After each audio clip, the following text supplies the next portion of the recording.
میرے بہن بھائیوں کے رشتے نہیں ہوتے. میرا بھائی گزارش یہ ہے کہ ایک تو سمجھنے کی کوشش کرو کہ جب رشتے کا وقت ہوتا ہے نا، اس وقت ہم کوشش نہیں کرتے.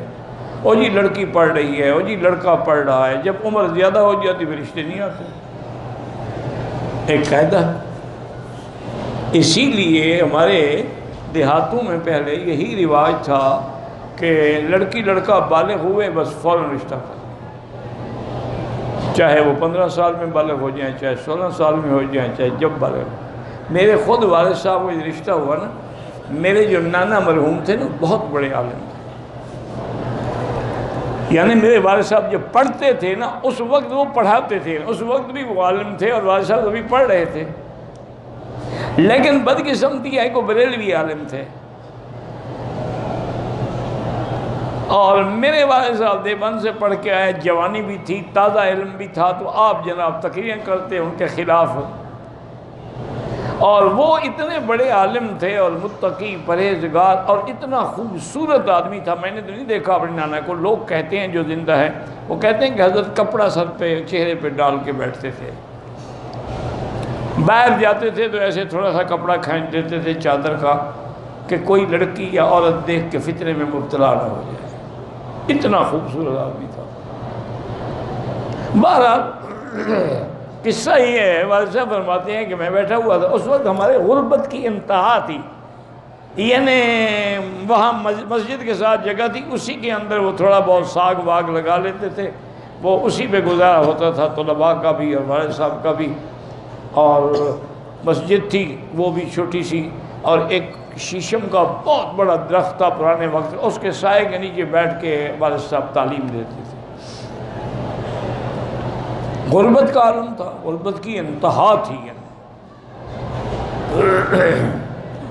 والد صاحب فرماتے ہیں کہ میں بخاری شریف پتہ نہیں کوئی کتاب پڑھا، دیکھا تو میں نے دیکھا کہ مولانا تشریف لا رہے ہیں. میں حیران ہو گیا کہ مولانا غلام رسول صاحب میرے مدرسے میں کیسے آئے. میں خیر جلدی سے اٹھا، بزرگ تھے، عالم تھے. میں نے ان کی گھوڑی پکڑی، طلباء سے کہا کہ گھوڑی کی طرف لے جاؤ. ایک ٹوٹی پھوٹی چارپائی تھی، اس پہ آ کے حضرت کو بٹھایا. میں نے کہا حضرت کیسے تشریف لائے؟ فرمانے لگے بھائی میری لڑکی رات بالغ ہو گئی ہے، میں تمہیں رشتہ دینے کے لیے آیا.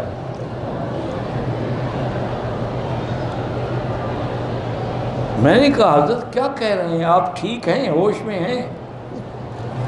کیوں کیا ہو گیا؟ میں نے کہا حضرت آپ تو مجھے کافر کہتے ہیں کہ دیوبندی ہے اور یہ کافر ہے اور یہ وہابی ہے، کافر کو لڑکی دینے آئے ہیں آپ؟ کہہ رہے شرم نہیں آتی؟ میں تمہارے پاس چل کے آیا ہوں، اب میں اپنی لڑکی کسی جاہل کو دے دوں ٹھیک ہے، تم وہابی ہو تو ہوتے رہو. لڑکی تو میں نے عالم کو دینی ہے نا کسی کو، اور یہاں اور عالم ہے کوئی نہیں، بس کل آ جاؤ اور نکاح کر کے اپنی بیوی کو لے جاؤ. یہ لوگ تھے. حالانکہ اس وقت بھی ہمارے نانا جو تھے وہ اس زمانے کے لکھ پتی لوگوں میں شمار ہوتے تھے. لاکھوں روپے انہوں نے لوگوں کو دیے ہوئے تھے تجارت کے لیے. الحمدللہ اکثر تو کھا گئے، کسی نے شاید واپس بھی کر دیے ہوں، جو ہم نے سنا ہے، اور ہمیں تو پتہ کوئی نہیں ہے. تو اصل میرا بھائی یہی ہے کہ لڑکی بالغ ہو، لڑکا بالغ ہو، شادی کر دو، کوئی جھگڑا نہیں ہوگا.